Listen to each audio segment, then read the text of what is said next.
Assalamualaikum Bu Puji. Bagaimana Waalaikumsalam. kabarnya Bu Puji? Waalaikumsalam Bu Dia. Alhamdulillah kabar saya baik Bu. Bagaimana kabar Ibu Dia sendiri? Alhamdulillah, saya juga baik Bu. Sehat walafiat. Alhamdulillah ya Bu, senang mendengarnya. Bu Puji, Ya, nanti siang rencananya Bu Puji mau melakukan coaching kan ya? iya Bu. Melakukan, melakukan praktik coaching dengan Alur Tirta, kemudian saya sebagai pengamat atau observer, dan Bu Ya, Puji sebagai coach. ya Ya, betul, benar Bu? Bu. Iya benar Bu. Nah, nah, sebelum nanti siang kita masuk ke praktik coaching, maka ada yang perlu kita samakan persepsinya dalam praobservasi ya. Ya, Saya mau tahu dulu informasi lebih jelasnya kepada Bu Puji selaku coach. Kira-kira dari praktek coaching yang akan Bu Puji lakukan nanti siang, target apa yang akan Ibu capai? mungkin ada beberapa hal ya Bu. Yang pertama, tentunya saya sebagai coach akan menggali tujuan utama dulu gitu Bu. Lalu setelah itu saya akan mencoba mengidentifikasi terkait masalah yang coach hadapi itu sendiri. Setelah itu menggali banyak hal seperti prioritas apa yang nanti coach temukan untuk menggali rencana aksinya dan komitmen apa sih yang akan dilakukan setelah mendapatkan solusinya, lalu tanggung jawab seperti apa, ya seperti itu Bu. Oh, ya oke Bu Puji. Terus kompetensi coaching apa nih yang akan Bu Puji kembangkan? Yang pastinya saya akan berusaha supaya coach ini mampu menyelesaikan permasalahan yang dihadapi dengan potensi Ya. yang sebenarnya dia miliki dan benar-benar menggali sampai coach ini nantinya mampu menyelesaikan permasalahannya sendiri, Bu. Oke, baik Bu Puji. Terus bagian kompetensi apa nih yang akan Bu Puji observasi pada saat praktik coaching berlangsung nanti? Kompetensi yang ingin diobservasi yaitu kemampuan coachingnya dalam menemukan solusi, dalam Ya. menemukan penyelesaian, dengan tentunya pertanyaan-pertanyaan pemancing yang berbobot pastinya ya Bu. Lalu membiarkan coach berpikir dan juga menemukan sendiri penyelesaiannya terkait masalah yang sedang dihadapinya. Nah, ini pastinya Ya. sesuai dengan kemampuan coachnya sendiri Bu. Iya. Oke, baik Bu Puji. Bagus banget ya kompetensi yang akan diobservasinya. Terus terkait indikator ketercapaian dari tujuan pengembangan yang diinginkan Bu Puji untuk dicapai pada saat praktek coaching ini apa ya? Sebenarnya sama kayak tadi sih Bu, indikator ketercapaian yang saya harapkan yaitu coach ini mampu menyelesaikan permasalahannya berdasarkan pemahamannya sendiri. Dan sebetulnya dia itu sudah memiliki kompetensi ini dari awal. Di sini saya hanya memberikan penguatan-penguatan saja, motivasi. Intinya memberikan semangat agar coach ini mampu menghadapi permasalahan-permasalahan yang dihadapi dengan baik. Sehingga nanti untuk kedepannya pun coach ini mampu menjalani hal itu yang pastinya dapat memberikan hal yang terbaik juga untuk dirinya dan rekan-rekan sejawatnya gitu. Iya, iya, iya. Iya, baik Bu. Terima kasih Bu Puji atas obrolan kita di Praopasi. Nanti siang Bu Puji melakukan praktek coaching. Semoga sukses ya Bu Puji. Nanti coachingnya Iya, amin lancar. Bu. Iya, amin. Bismillah ya Bu, minta doanya. Mudah-mudahan nanti siang kegiatan coachingnya lancar ya Bu.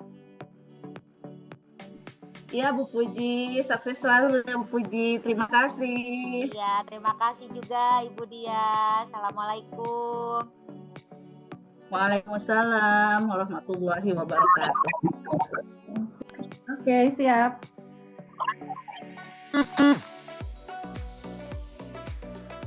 Assalamualaikum. Selamat siang, Bulan.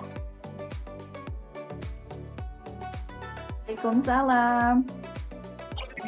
Selamat siang Bu Puji. Ya, Bu, tadi Ibu kirim WA ke saya ya? Iya Bu, Wah, jadi penasaran nih. Apa nih yang mau Ibu ceritakan? benar. Bu benar. Gini, maaf ya saya mengganggu waktunya. Tadi saya kirim WA dulu ke Ibu. Nah, Ibu ada sekarang Bu, saya ada sedikit hal yang ingin diceritakan Bu. Oh iya, Alhamdulillah. Ada waktu. Kebetulan hari ini saya hanya mengajar 2 jam. Pelajaran di awal dan Alhamdulillah sudah selesai. Apa nih yang ingin Ibu Bulan dapatkan dari hasil pertemuan kita hari ini, Bu? Gini Bu, saya kan ingin lebih nyaman gitu ya Bu ya, dan juga bisa menyamakan persepsi gitu terkait sumber belajar yang digunakan dalam pembelajaran. Terus karena hal itu juga tadi pagi saya baru dipanggil oleh Ibu Kepala Sekolah Bu. Oh iya. Apa yang beliau sampaikan ke Ibu? Ini Ibu Kepala menerima laporan dari Bapak Pengawas terkait hasil supervisi saya oleh beliau gitu di hari sebelum. Bagaimana Bu laporan hasil supervisinya, Bulan? Jadi gini Bu, pada saat disupervisi oleh Bapak Pengawas itu, ini saya itu dalam kondisi mengajarnya tanpa menggunakan buku teks gitu Bu. Oh, mengajar tanpa buku teks. Apa alasan Ibu Ulan mengajar tanpa buku teks, Bu? Nah, saya kan mengajarnya tanpa menggunakan buku teks gitu. Oh iya, tapi ada sumber belajar lainnya Bu yang digunakan melainkan pada waktu itu. Betul Bu, saya menggunakan sumber belajar yang lain. Saya dari artikel yang ada di internet, juga dari situs dan blog yang terpercaya tentang matematika pada pokok bahasan ini Bu. Yang mau saya sampaikan waktu itu, waktu pas di supervisi. Oh iya, nggak ada salahnya sih Bu kalau menurut saya. Itu juga bisa. Guru kan bebas memilih bahan ajar yang sesuai keinginan dan kebutuhannya ya. Yang penting materi yang akan dipelajari pada waktu itu aja ya Bu.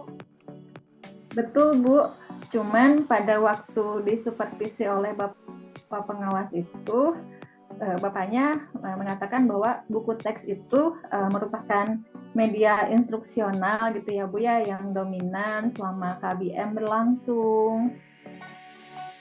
Tapi kan setahu saya sumber belajar itu kan nggak cuma buku teks aja, kan bisa data, orang, atau juga barang gitu ya Bu. Iya. Terus saya sudah bilang seperti itu ke beliau, cuman nampaknya jadi walaupun saya tanpa menggunakan buku teks, tetap gitu acuan saya tetap ke kurikulum. Namun nampaknya beliau kurang berkenan dan kayaknya sedikit tersinggung gitu Bu, dan kemudian ya jadinya seperti itu, lapor deh ke Ibu Kepala. Oh begitu. Kalau menurut Bulan sendiri nih, apa yang kira-kira bisa jadi jalan keluar dari kondisi yang sedang Ibu Bulan hadapi tersebut Bu? Kalau menurut saya sih, saya pengennya ketemu di satu visi yang sama nih dengan Bapak Pengawas, supaya kita ada jalan keluar gitu Bu. Bapak Pengawasnya bisa memaklumi saya bahwa kalau saya tuh lebih nyaman gitu menggunakan sumber belajar selain buku teks gitu. Begitu juga sebaliknya. Oh iya. Jadi saya juga bisa memenuhi untuk menggunakan ya berupa buku teks itu Bu. Oh iya. Jadi intinya saling memahami satu sama lain ya Bu ya. Nah iya Bu, seperti itu. Selanjutnya nih, menurut Bulan, apa nih yang bisa Bulan lakukan kira-kira untuk depannya? Ya, berarti mungkin mulai sekarang saya harus menggunakan buku teks sebagai sumber belajar gitu ya, Bu. Karena kan di buku teks itu dia berguna sekali untuk menyampaikan materi dari pembelajaran karena bisa diseragamkan gitu, Bu, ke anaknya. Oh iya, Gitu ya. betul. Ya betul Bu, karena kan kalau buku teks ya pasti kan semua anak itu ada ya, punya ya Bu ya buku teks. Iya Bu, setiap anak memang punya buku teks gitu. Kalau melihat dari sebelah sana sih betul banget gitu. Tapi kan kalau menurut saya dalam buku teks itu kan bentuk kebahasaannya sulit nih dipahami oleh anak, oleh siswa. Juga materinya kan belum lengkap semuanya. Dan juga penyajian materi di buku teks itu kurang runtut gitu, jadi lompat-lompat nggak sesuai kurikulum, dan terus juga grafik dan tabelnya kurang representatif gitu Bu. Oh iya, iya sih Bu, memang betul begitu adanya. Tapi coba nih, Bulan lihat sisi positif lain dari penggunaan buku teks. Barangkali ada lagi Bu? Bisa jadi sih Bu ada. Jadi kalau pakai buku teks mungkin kita bisa memanfaatkan waktu dengan lebih efektif ya. Karena kan tiap anak sudah punya bukunya. Jadi kita tidak terlalu ribet gitu dalam mencari-cari dan juga menyiapkan sumber belajar yang lainnya. Benar nggak ya Bu? Iya, bener Bu, saya setuju dengan pendapat Bulan barusan. Nah, terus apakah ada manfaat positif lainnya dari penggunaan buku teks menurut Bulan selain yang tadi Ibu paparkan? Oke, mungkin gini ya Bu ya, kalau pakai buku teks itu kan semua anak punya. Jadi penggunaannya pasti dah lebih praktis gitu ya dibanding di sumber belajar yang lain gitu ya, kan harus dirangkum dulu, pilih dulu gitu, baru diketik di dalam slide, ditampilkan di Infocus gitu kan. Jadi hanya satu gitu di depan kelas kalau ditampilkan di Infocus. Sementara kan kalau buku teks ada di hadapan tiap anak gitu. Oh iya. Nah, coba sekarang Ibu cermatin. Apakah ada kemungkinan kalau Ibu pengawas melihatnya dari perspektif itu Bulan? Iya ya Bu ya, mungkin juga Ibu pengawas itu, Bapak pengawas ya Bu ya, melihatnya dari sisi mana gitu. Iya, mungkin seperti itu Bu ya. Nah, kalau menurut Bulan sendiri nih, sumber belajar ideal seperti apa sih yang sebenarnya Ibu Bulan inginkan untuk digunakan dalam pembelajaran? Ya kalau saya sih maunya tuh sumber belajar itu gitu ya Bu, interaktif akan oleh seluruh peserta didik, oleh seluruh siswa baik secara sendiri-sendiri maupun juga secara berkelompok gitu. Kemudian juga memberikan kemudahan siswa dalam belajar. Terus juga kan sumber belajar ini kan bisa berupa data, orang, ataupun barang. Jadi karena itu saya nggak ngambil dari buku teks aja, jadi saya ngambil dari yang lainnya juga Bu. Iya. Oke, kalau sekarang nih, menurut Bulan sendiri, kalau tanpa pakai buku teks, berarti kira-kira ada di skala berapa nih Bu posisi Ibu dalam memanfaatkan sumber belajar? Oke, kalau tanpa buku teks berarti kurang lebih ada di posisi 7 deh Bu dari 10. 7 dari 10 kayaknya. Oke, 7 ya, ada posisi 7 dari 10 ya kalau tanpa buku teks. Nah, kalau sekarang misalnya tambah dengan buku teks, berarti Ibu ngarepinnya itu jadi naik level berapa Bu? Oke, kalau ditambah dengan buku teks berarti kira-kira saya ngarep naik ke posisi berapa ya? 9 kayaknya deh Bu. 9 deh. Berarti kan naik 2 tingkat ya Bu ya, kalau Ibu ngarepinnya jadi di posisi 9. Iya Bu, betul. Nah, sekarang kira-kira apa nih yang akan Ibu Bulan lakukan supaya bisa mencapai kondisi di posisi 9 itu Bu? Berarti untuk mencapai kondisi yang saya harapkan itu, yang ideal itu berarti saya harus menggunakan sumber belajar yang beragam gitu ya Bu. Namun tetap dengan mengacu pada buku teks ya, atau dengan kata lain buku teksnya jadi lebih dominan saya pakai, saya jadikan acuan juga. Sementara sumber belajar yang lain hanya jadi pendukungnya saja, Bu. Kurang lebih gitu, Bu. Iya, bagus Bu ya. Mungkin ada lagi nggak Bu cara yang lainnya Bu Lan? Sepertinya mungkin nanti pada saat disupervisi lagi oleh Bapak pengawas, berarti sumber belajar yang saya pakai di dalam pembelajaran saya hari itu ya udah aja, cuma ngambil dari buku teks aja kayaknya Bu, tanpa tambahan dari sumber yang lain. Oh, gitu. Diakalin. Oke.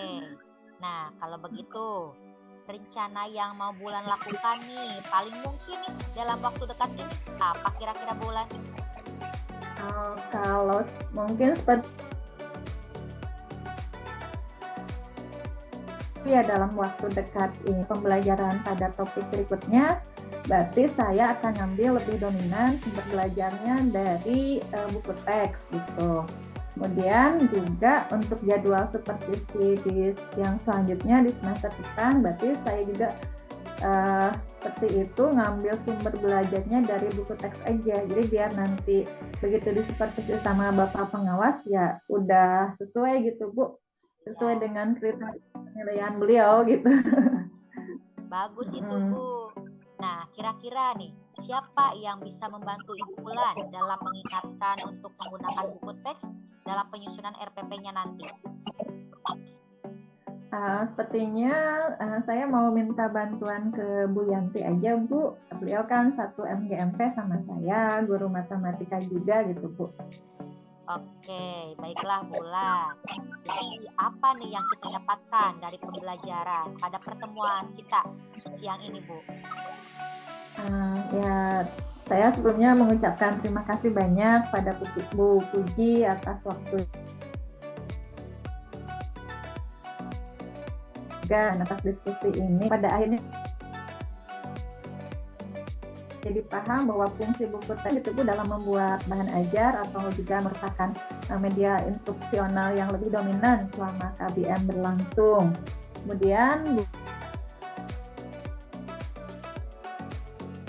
itu berguna untuk kemudian buku teks juga efektif karena penyampaian materi pelajarannya dapat diseragamkan karena semua anak sudah pada punya buku teks. Kemudian juga proses pembelajarannya menjadi lebih menarik serta proses pembelajaran juga jadi lebih interaktif gitu ya Bu, karena semua siswa punya jadi langsung terlihat. Kemudian saya juga paham bahwa nanti kalau disupervisi oleh Bapak pengawas berarti saya harus menyesuaikan gitu dengan kriteria yang ada dalam penilaian supervisinya. Jadi kalau saya menyalahi ya berarti saya tidak prosedural gitu Bu.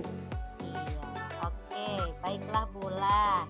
Tetap semangat ya Bulan mengajarnya. Iya Bu. Ya, semoga menjadi lebih baik lagi nantinya ya. Insya Allah kita ketemu lagi nanti di minggu depan. Dan saya mau dengar nih cerita Bulan tentang gimana hasilnya setelah Ibu Bulan nanti menggunakan buku teks dalam pembelajaran. Siap Bu Puji, terima kasih atas waktunya. Alhamdulillah sekarang jadi saya sudah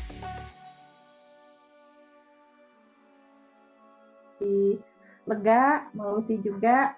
Saya juga sudah mendapatkan pencerahan atas apa yang saya alami dan saya rasakan berdasarkan tadi hasil diskusi dengan Bu Puji. Tinggal saya berarti mempraktekkannya ya Bu ya. Iya, siap. Ya, semangat Bulan ya. Sama-sama Bulan. Ya. Terima kasih Bu ya. Assalamualaikum, saya permisi ya Bu ya. Ya, silakan Ibu. Waalaikumsalam.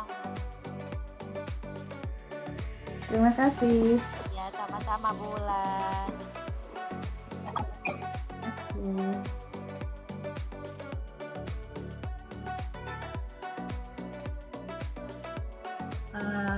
Masya Allah, luar biasa.